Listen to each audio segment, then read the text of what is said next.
As they sought to expand their empire across the Milky Way galaxy, the discovery of humanity served as a turning point for the parasitic Goa'uld race. Compared to their former Unas hosts, humans proved themselves to be a better match for the Goa'uld, as well as a tremendously improved workforce. Their hands were more efficient in the use of tools, and their voices provided greater potential for expression and communication.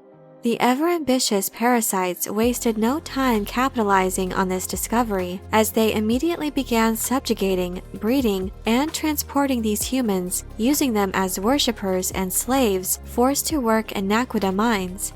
Apart from this, the planet Dakara was used as a staging ground for the production and replication of specialized slaves that would come to be known as the Jaffa. These genetically altered humans were meant to serve as soldiers and incubators for larval Goa'uld.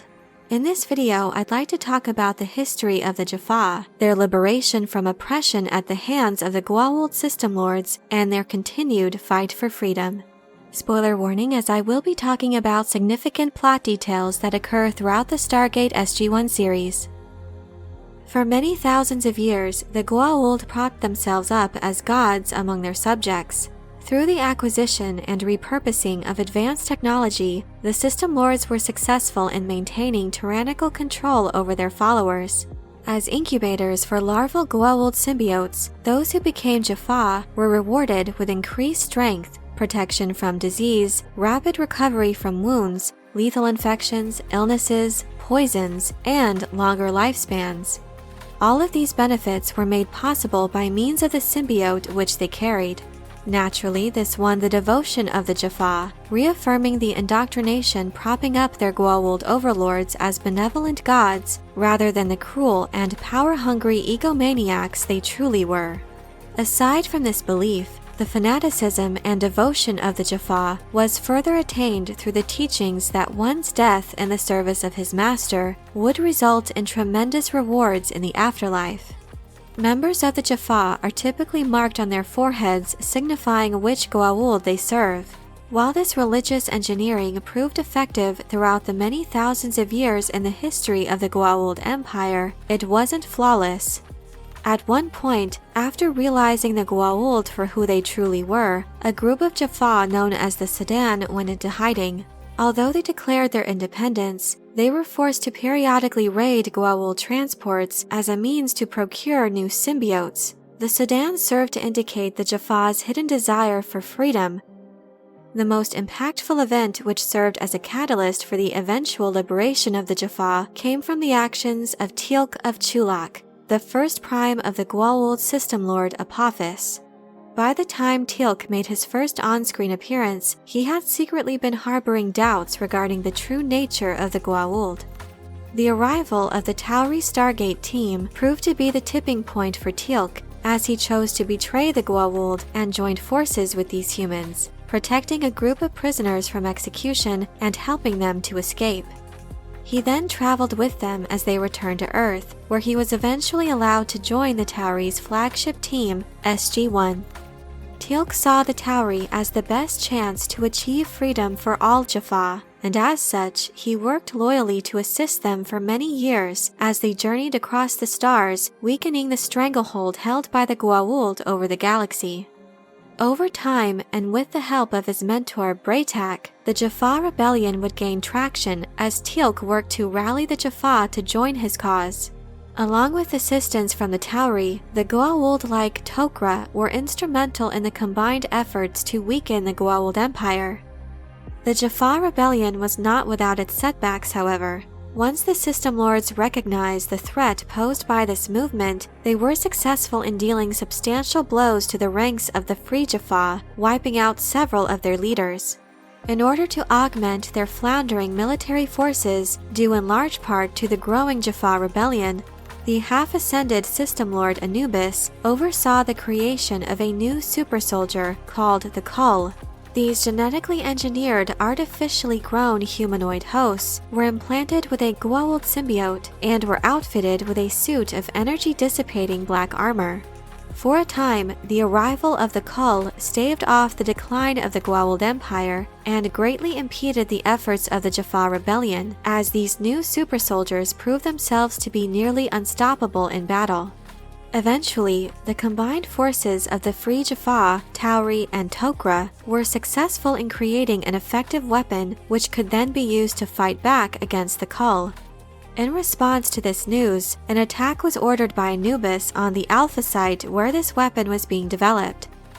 Although Anubis's Goa'uld failed in preventing the development of these countermeasures, the attack proved to intensify the distrust between the three factions, leading to the breaking of their alliance.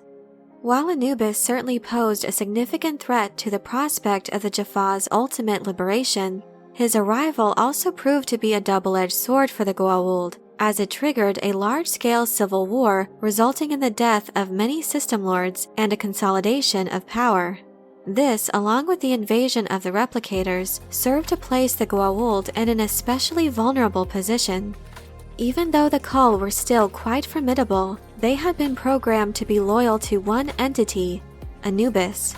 Subsequently, after the effective defeat of Anubis at the hands of Omadasala, the Goa'uld warriors immediately became disorganized and confused, resulting in their defeat at the hands of the Jaffa rebels. The image that the Goa'uld had long held of themselves as gods was completely shattered as the last notable High System Lord, Baal, was forced to flee from the advances of the Free Jaffa. Thereafter, many more Jaffa who had previously maintained their loyalty to the System Lords abandoned their former masters in order to join the victorious rebels. At long last, the fall of the Goa'uld Empire saw the birth of a strong and united Free Jaffa Nation. This nation quickly established itself as a major political and military power in the galaxy, led by a high council of representatives from various Jaffa populations. While Teal'c's ultimate goal for the freedom of all Jaffa had been somewhat realized, he continued to work toward their development and held a significant level of influence among those who served on the council. This newly formed Free Jaffa Nation had many growing pains, as there was persistent contention regarding the method of determining the council's representatives. It was Teal'c's desire to see the Jaffa Nation become a democracy, with leaders who were elected by the people. However, Garrick, the Jaffa who would go on to lead the council, held an opposing view, feeling that representatives should be determined by military strength. The greatest threat to the newfound freedom of the young Jaffa Nation came with the arrival of the Ori, who, like the Goa'uld, also presented themselves as gods and forced upon the masses their own religion of origin. Garrick, who would go on to become a prior of the Ori, was initially deceived by their power and subsequently urged the council to accept their religion. Ever loyal, Teal'c was successful in helping Garrick to realize the falsehoods and hollow promises of the Ori. After reversing the effects of their plague, Garrick was put to death by the Ori, clearing the way for democracy to form within the Free Jaffa Nation. Despite continuing to suffer many casualties along with the destruction of their new homeworld Dakara, the Jaffa continued to war against the Ori until the false gods suffered their final defeat at the hands of the Tauri. After working for so long to win their freedom and after dealing with the growing pains and turbulence of establishing their new democratic nation, the Free Jaffa proved themselves determined to maintain their liberty and, like many of their allies, continued to serve as a beacon of hope for all those fighting against oppressive forces throughout the known universe. But I'm curious to know, what do you think of the liberation of the Jaffa? Is there a particular character in their ranks or moment in their history that stands out the most to you? Let me know your thoughts in the comment section below. I hope you enjoyed this video. Leave a like if you did, and be sure to subscribe for more Stargate and other sci-fi and fantasy news and lore. Thank you all so much for your support, and as always, have a very nerdy day.